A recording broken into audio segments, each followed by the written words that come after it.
Ashport looked beautiful when it rained. The neon lights reflected off wet streets like liquid fire. Luxury hotels glowed beside abandoned buildings. Sports cars drove past homeless men sleeping under bridges. Money and misery lived side by side. And somewhere deep inside that city, powerful men controlled everything. Victor Kane drove through Ashport every single night. He knew the city better than most police officers. He knew which streets became dangerous after midnight, which restaurants hosted secret meetings, which hotels rented rooms by the hour to politicians and criminals. But Victor never asked questions. Questions were dangerous, especially for people like him. At 32 years old, Victor had spent nearly a decade working as a chauffeur for the wealthy elite of Ashport. Rich businessmen, foreign investors, judges, nightclub owners, celebrities, sometimes even government officials. Victor opened their doors, carried their luggage, waited silently outside expensive buildings while important people made dangerous decisions behind closed doors. Most passengers ignored him completely. That was fine. Invisible people survived longer. But beneath Victor's calm appearance, pressure was slowly destroying him. His mother, Elena, was dying. Medical bills covered nearly every surface of their tiny apartment above an old laundromat. Debt collectors called constantly. The landlord threatened eviction twice every month. And every day Victor smiled and pretended everything was okay. Because that's what exhausted people do. They lie. Especially to the people they love. One night, after another brutal 16-hour shift, Victor returned home carrying cheap takeout food. He opened the apartment door quietly. Elena sat near the window wrapped in blankets, staring at the rain. "You're late," she whispered weakly. "Busy night." Victor forced a smile. Elena noticed immediately. "Moan, why problems again?" Victor looked away. "Nothing I can't handle." But Elena knew her son too well. She reached for his hand gently. "You don't have to destroy yourself trying to save me." Victor's eyes softened instantly. "You saved me first." For a moment, silence filled the apartment. Only rain. Only distant sirens. Only the quiet sadness of two people losing a battle neither could afford. Then Victor's phone rang. A known number. Victor answered carefully. A nervous dispatcher spoke quickly. "Special client. Immediate pickup. Triple payment." Victor closed his eyes. He was exhausted. But triple payment meant another hospital bill covered. "Send the address." The dispatcher hesitated. Then quietly whispered, "Dockyard District." Victor's stomach tightened instantly. Because nobody went to Dockyard District after midnight unless they were desperate.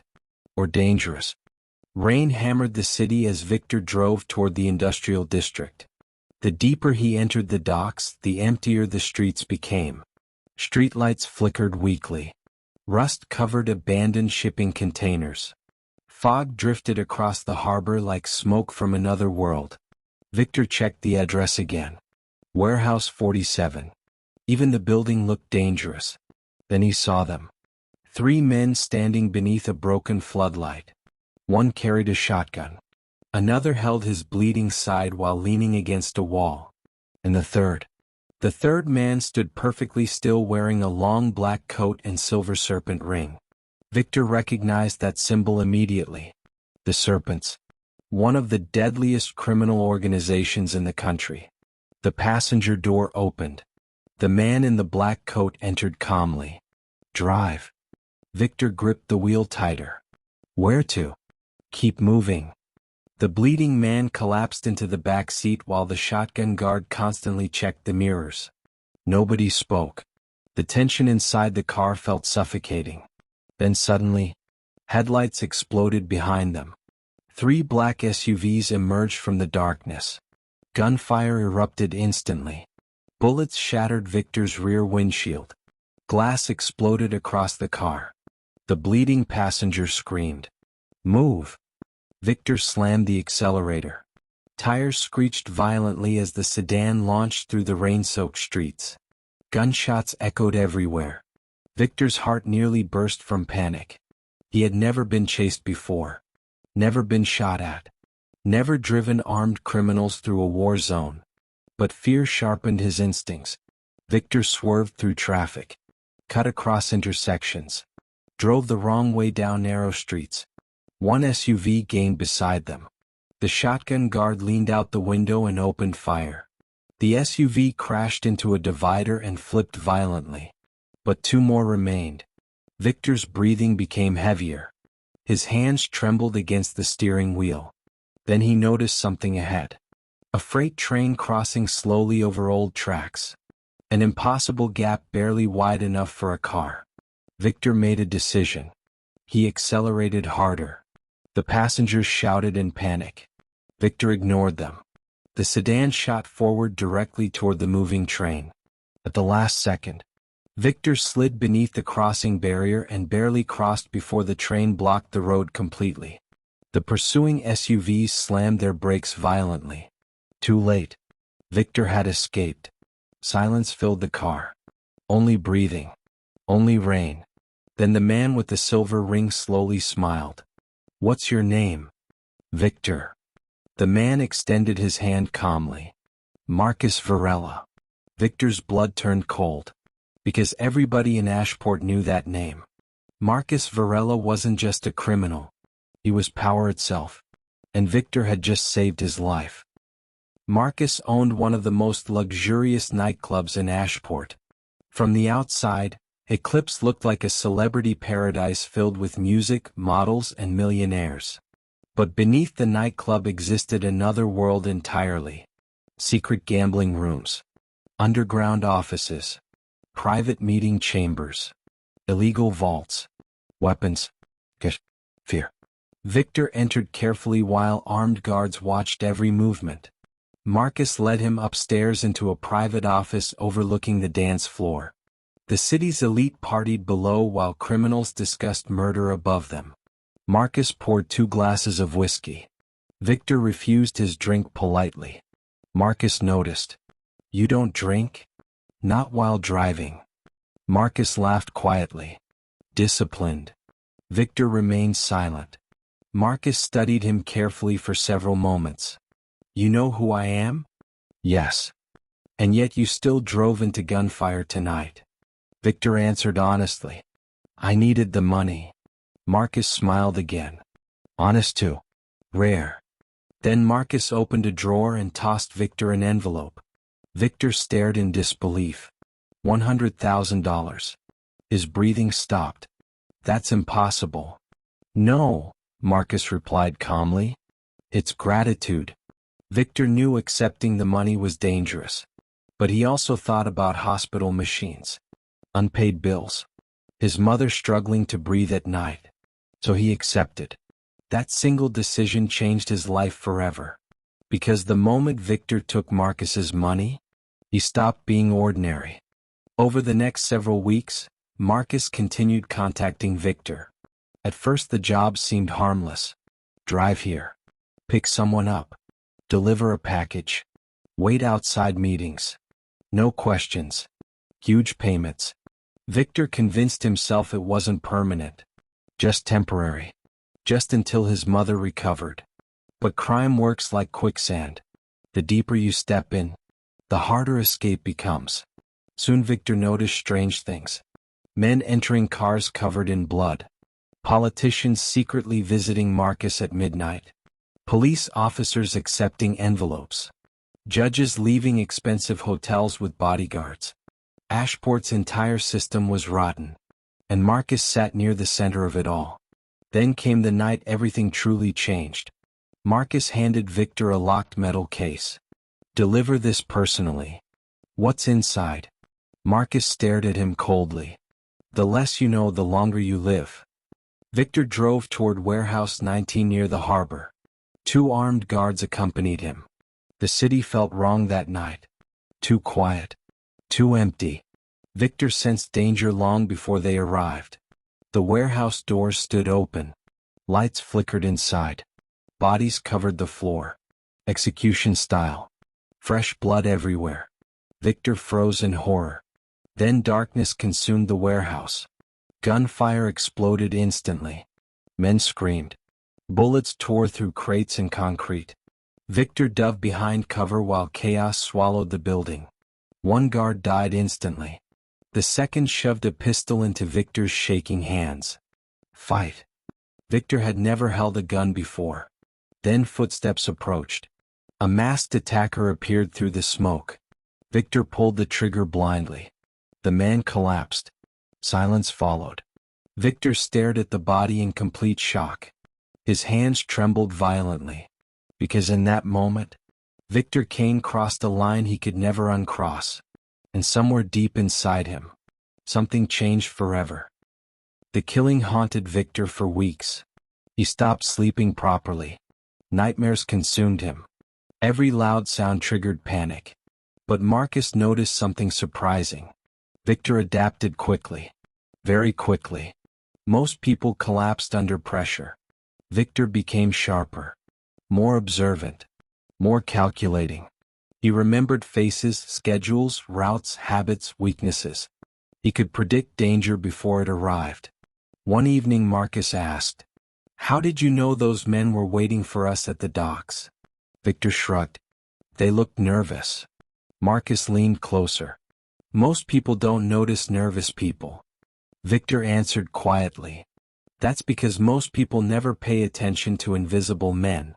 Marcus smiled slowly. That was the moment Marcus truly began trusting him. And trust inside the underworld was more valuable than money. But also far more dangerous. Victor met Isabella during a private party inside Eclipse nightclub. The moment she entered the room, conversations slowed. She wore a black dress and carried herself with dangerous confidence. But unlike everyone else there, she wasn't trying to impress anyone. Marcus introduced her casually. "Isabella handles finances." Victor quickly realized that was an understatement. Isabella Cruz managed offshore accounts, fake corporations, cryptocurrency networks, and money laundering operations worth hundreds of millions. She was brilliant, cold, mysterious, and far more dangerous than she appeared. Most people feared Marcus. Marcus respected Isabella. That alone terrified Victor. Over time, Isabella and Victor grew closer. Late-night conversations turned personal. Personal conversations became trust. And trust slowly became attraction. But in Ashport, love was dangerous. Especially between criminals. Because every weakness eventually becomes a weapon. Rumors spread rapidly across Ashport. The driver. The quiet man rising beside Marcus Varela. Some admired Victor. Others feared him. But one man hated him completely. Dante Moretti. Marcus's longtime enforcer. Violent. Paranoid. Cruel. Dante believed he deserved Marcus's empire. Then Victor arrived and changed everything. One night tensions finally exploded. "You trust him too much," Dante snapped. Marcus remained calm. "He earns results. He's still a nobody." Victor finally spoke. "Everybody is a nobody until someone powerful notices them." The room fell silent. Dante smiled coldly. "That confidence will get you killed." Victor answered quietly. "Maybe. But fear kills people faster." From that moment forward, Dante secretly planned Victor's death. And the city slowly moved toward war. Victor understood something Marcus never did. Powerful men ignore ordinary people. Drivers, waiters, security guards, hotel clerks, bartenders, cleaning staff. Nobody notices them. But invisible people hear everything. So Victor began building his own secret network. Quietly, patiently. Taxi drivers reported movements. Bartenders shared conversations. Parking attendants tracked meetings. Janitors copied documents. Within months, Victor possessed more information than half the city's police department. And nobody realized it. Not even Marcus. Victor wasn't building a gang. He was building an intelligence empire. And information controls everything.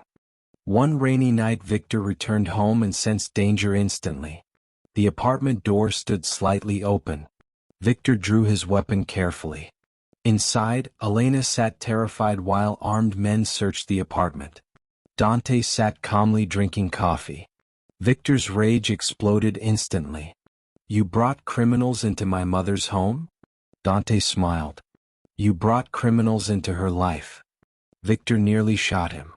But Dante's men aimed guns at Elena. Dante leaned closer. "You're becoming ambitious." Victor stared coldly. "You threatened my family."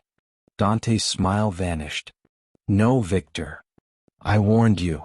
Then Dante whispered something terrifying. "Marcus is already considering replacing you." That single sentence changed everything. Because for the first time, Victor realized Marcus might eventually kill him too. And if survival required becoming more dangerous than Marcus, then that's exactly what Victor would become. Months later, Ashport descended into chaos. Warehouses exploded.